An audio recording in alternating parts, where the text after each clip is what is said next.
Welcome to Thursday, January 2nd, 2025. Well, as we head on into the second day of the new year, the weather pattern is certainly acting more like winter now. And between now and into next week, it'll feel that way over a lot of the nation.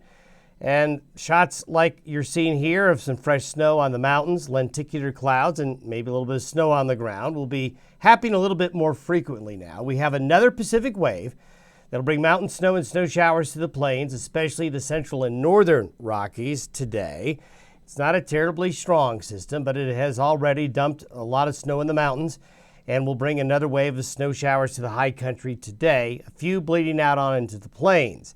A little sliver of high pressure for tomorrow. It's a temporary break because another wave train of Pacific moisture comes in this weekend. Now, the weekend system is a little stronger. Pacific Northwest, Montana, parts of Wyoming, Idaho, then into South Dakota, into Nebraska. We're going to have a little bit of light snowfall this weekend. This is not a big storm, but it will bring some lower elevation snowfall east of the mountains, which has been extremely difficult, as we all know, for the last 2 months.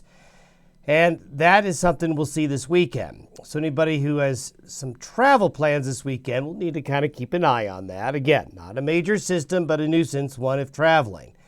This is going to open the door to more Canadian air, and this is going to lead to a colder start to next week in many areas. A little more like winter, really. Nothing out of the ordinary for January, but certainly a change of pace. Now, the bigger push of cold air into the lower 48 next week will be to our east. We're going to see the first salvo of this cold air go into the central and eastern part of the United States, with the western edge clipping areas along and east of the divide. Long term, the pattern is looking a lot more active and a lot more winter-like, and there will be more Arctic fronts pushing into North America as we look into the weeks ahead. Now, we did see the Aurora Borealis. We showed you a shot yesterday. There was actually a flare-up.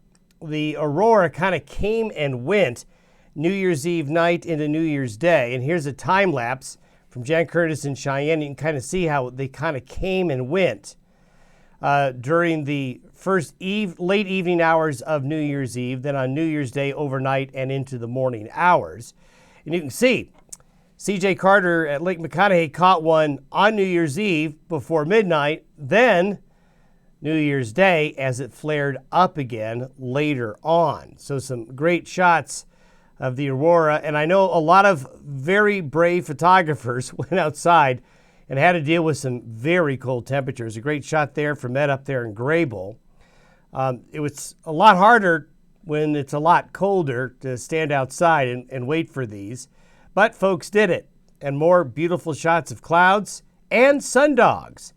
Sundog here from Green River earlier in the week, and this is, I think, our first picture from Minnesota, another sundog there, and things looking more winter. When you start seeing sundogs, now you're starting to see those colder temperatures moving on in. The elk, though, staying warm. But Rocky Mountain National Park shot there of a snow shower and wind blowing off the mountain peaks. And so as we take a look at these landscapes, starting to finally see a little bit of snow, and there's going to be more opportunities.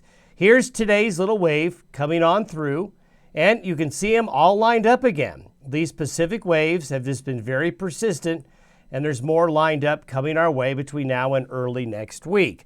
With the Pacific dominating, that's Pacific air getting pushed into a lot of the lower 48. As you can see, a westerly flow here today, and that's locking up their very cold air in the far northern areas. Keep in mind, when you have these long periods where the Pacific is dominating, the cold air just builds up here. It just builds because the nights are still very, very long and the days are still short, and there's a lot of snow cover up there.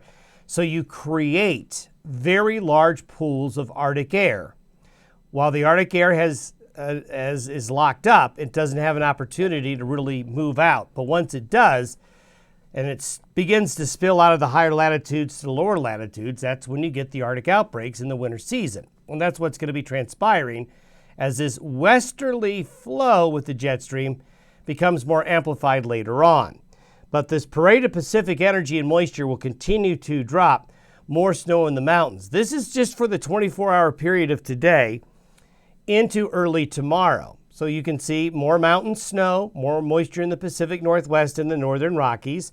So that's what it looks like through the next 24 hours in terms of the precipitation. Watch out for some snow showers along I-80, higher elevations of I-70. And this will also lead to a chilly day today. By Saturday, here comes the next wave. This one's a bit more potent. And as it comes on in, it will spread Pacific moisture across the central and northern Rockies. So after a break in the weather tomorrow, Saturday and Sunday will be best described as unsettled from the Pacific Northwest to the Rockies to the western high plains with this wave moving through. By Sunday, it's now down into parts of Missouri and eastern Kansas. Northwest winds aloft come in behind it, keeping our temperatures a bit colder and making things a little bit more brisk. And if we were to look at the precipitation outlook, this is Friday through Sunday. So it's a similar path, a similar precipitation pattern, but notice we've got more moisture out here. So there's going to be some snow and some accumulations of snow out in some of these areas here as we get into Friday night, Saturday, Sunday, into early Monday. So parts of northern Wyoming, western South Dakota, parts of southwest North Dakota, a good part of Montana. Going to see some snow and more snow for Wyoming's western mountains and the mountains of Colorado and southern Wyoming. As we've been mentioning over the last several days, avalanche dangers are really, really up and will stay elevated as there's been a lot of snow. In fact, we'll update the snowpack for you tomorrow.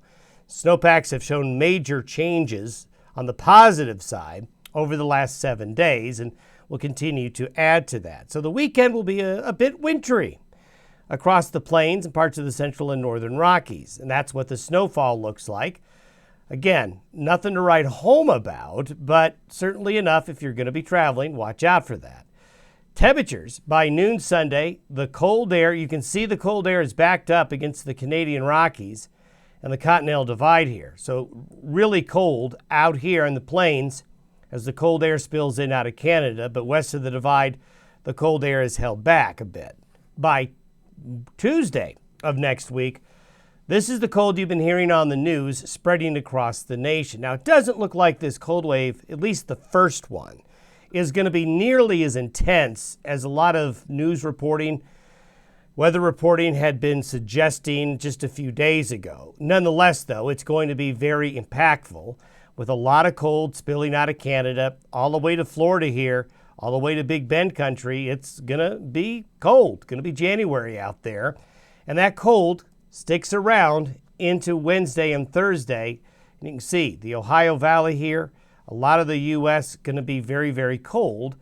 January cold, but these are, remember, when you're below average in January, and this is an anomaly chart, which shows the deviation from the 30-year average. So when you see 30 degrees off of average in January, that's serious cold. So the cold spreading back here across the Rockies all the way through Wednesday of next week. And this is the more amplified flow I was talking about. Notice it's not coming straight off the Pacific anymore. We're getting a high pressure ridge that's building.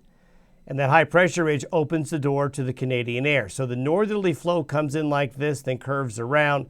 So you're going to see anything east of these two black lines here a whole lot colder next week, while the high pressure ridge gives the Pacific Northwest and parts of Northern California a break. We've got this cutoff upper low, which could actually produce some weather in the desert Southwest here in the long term. What we're going to be watching, and this is something that's typical when you have the more mature part of winter season evolving and you get these vortexes of cold air forming in the higher latitudes, is you have these little ripples come off the Pacific and cause this high pressure ridge to kind of wobble, to be east and then to go more west. And the more west this high gets, the more cold comes west as well. And I think that's something that's going to happen after this time period, after the 10th of January.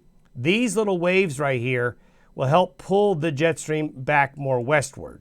And that'll be something to keep an eye on. But finally, winter has arrived, and it looks like it's going to be here for a while. Have yourself a good Thursday. We'll see you tomorrow.